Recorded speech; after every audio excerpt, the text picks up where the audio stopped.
Welcome back, everyone, to the Deep Dive. Today, we're going on a visual adventure, turning those boring spreadsheets into captivating visuals. Sounds exciting. We're diving deep into Edward Tuft's visual display of quantitative information, a classic in the field. Oh, Tufte's work is a must-read for anyone who wants to present data effectively. It's about making information shine, right? Not just making things look pretty. Exactly. He calls it graphical excellence. Think of it this way. You're paying for every drop of ink on a chart. Is it worth it? Does it convey meaning?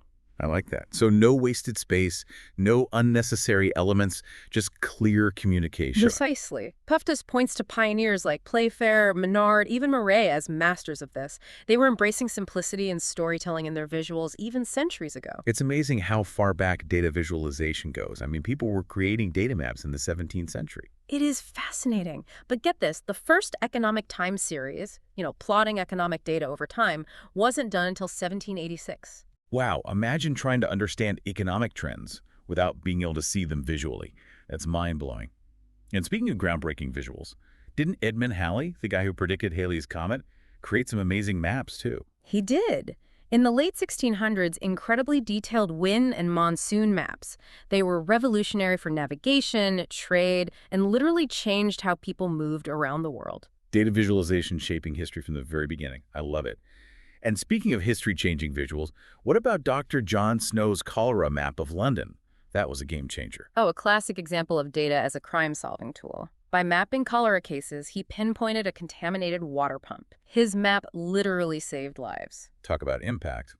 But Tufte also warns about something he calls graphical dishonesty. Right. While data visualization can be incredibly powerful, it can also be misused, sometimes intentionally, sometimes not. So it's like a double-edged sword. What's Yeah. an example of this graphical dishonesty? Tufte gives a chilling example. A graphic published in the New York Times back in 1978. It was about fuel economy standards for cars, but it was distorted. How did they distort it? What made it misleading? They played with the scale of the graphic to make the changes in fuel economy standards look way bigger than they actually were. Yikes. So even seemingly small design choices can have a big impact on how we perceive data. Exactly. Tufte introduces the lie factor to measure this distortion. It quantifies how much the visual representation deviates from the real data. So a high lie factor means the graphic is exaggerating the effect. Yes, and in that fuel economy example, the lie factor was a whopping 14.8, almost 15 times more dramatic than the actual changes. It's a good reminder to be critical of data visualizations. Always be on the lookout for potential distortions. So, besides being aware of potential distortion, what other principles does Tufte emphasize? One of the most important is data ink. The idea is that every single element in your graphic should either present data or help to present data. Anything else is just chart junk. Chart junk, love that term. It's like visual noise pollution. Unnecessary grid lines, decorative borders, even those cute little illustrations, all chart junk. Tufte argues we need to be ruthless in eliminating it.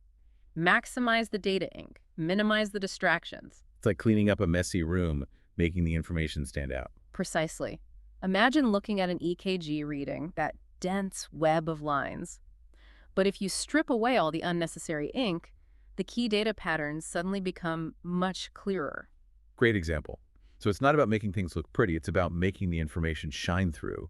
What about the dreaded duck? I remember that from the book. Yes, the dreaded duck. That's what Tufte calls it, when designers get so caught up in making things visually interesting that they sacrifice substance for aesthetics. So it's a chart that's more focused on looking cool than conveying information. Right. It might be visually appealing, but it fails to communicate the data effectively. It's a reminder.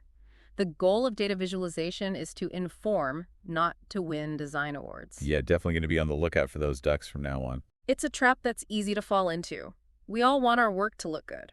So besides maximizing data ink and avoiding the dreaded duck, what other techniques does Tufte recommend? He's a big fan of small multiples and multifunctioning elements.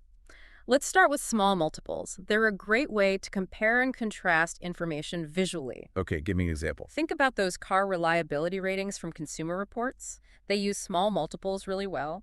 They have a little car icon, and each section is shaded based on the reliability of different components. Oh yeah, I've seen those. Makes it so easy to compare models side by side. Exactly. It's a way to present large amounts of data without overwhelming the viewer. You can quickly scan and compare different options. Small multiples are all about visual comparisons. Got it. Now, what about multifunctioning elements? That's where things get clever. It's about making every piece of ink count. Imagine each element in your graphic doing double or even triple duty. Okay, I need an example to wrap my head around this. What does a multifunctioning element look like in practice? Well, think about Colonel Leonard P. Ayres's graphic showing troop movements during World War I. He uses horizontal bars to represent the divisions, but the length of each bar also shows how long the division was in France, and the bar's position tells you the month they were there. Whoa. So one element is conveying three different pieces of information. That's efficient. Exactly. It's like a visual Swiss Army knife. And because the design is so clean and uncluttered, the information really pops out at you. I'm starting to see why Tufte is such a legend in the world of data visualization. These principles are so simple, yet so powerful. He has a real knack for cutting through the noise and getting to the heart of what makes a visual effective. So far we've talked about the mechanics of good design, but Tufte also emphasizes storytelling in data visualization. It's not just about presenting data, it's about crafting a narrative. Absolutely. The best data graphics have a beginning, a middle, and an end. They set the scene, build to a climax, and leave the viewer with a lasting impression. So it's about creating an experience, not just showing numbers. Exactly. Think of Menard's graphic of Napoleon's march to Russia.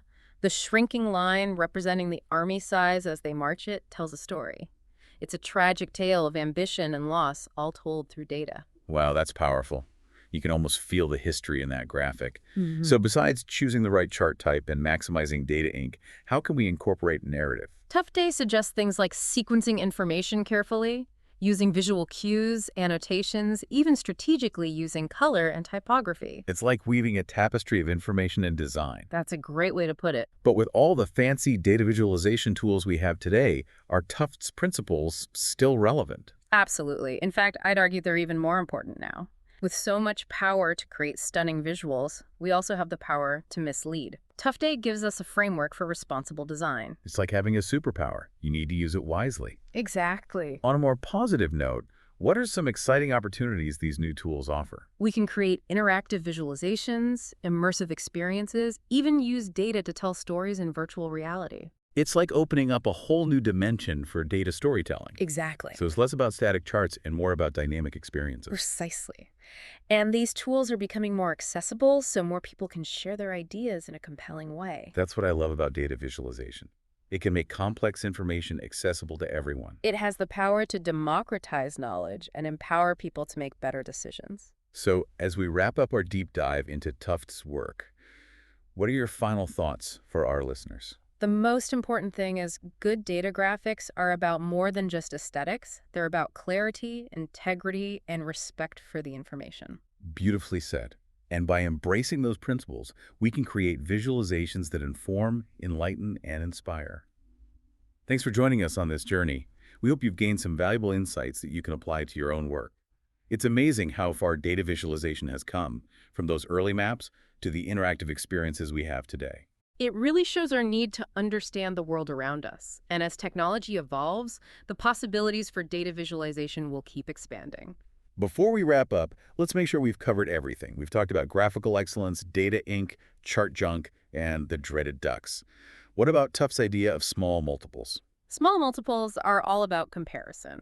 Imagine trying to understand how something changes, maybe over time or across different groups. Instead of cramming all that information into one big graphic, you create a series of smaller, related graphics. Okay, like breaking down a complex problem into smaller chunks. Exactly. It helps reveal patterns and trends that might be hidden in a more complex visualization. Besides those car reliability ratings, what are some other examples of small multiples done well? Tufte has some fascinating examples in his book. One is a series of figures showing the distribution of skin cancer on the body. You can instantly see which areas are most vulnerable. Another one shows changes in pollution levels in Los Angeles over time using a series of maps. Wow, those are powerful examples. It makes me want to go back and look at my own data and see if small multiples could help. I encourage you to. It's a versatile technique that can be used in many different ways. We talked about Colonel Ayres' graphic of troop movements. That was a great example of multifunctioning elements, where each part of the visualization does double duty. Right. The length of the bar showed how long the division was in France, and the position showed the month. It was elegant and efficient. Every drop of ink had a purpose. Like that graphic showing the phases of the moon, shading different sections of a circle. So simple, but you see the current phase and how it changes over time. It's a perfect example of how a well-designed, multifunctioning element can convey a lot of information clearly.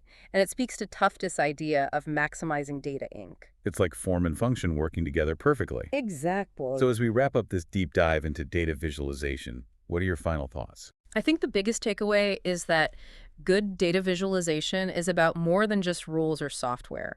It's about thinking critically, communicating clearly and honestly, and respecting the data.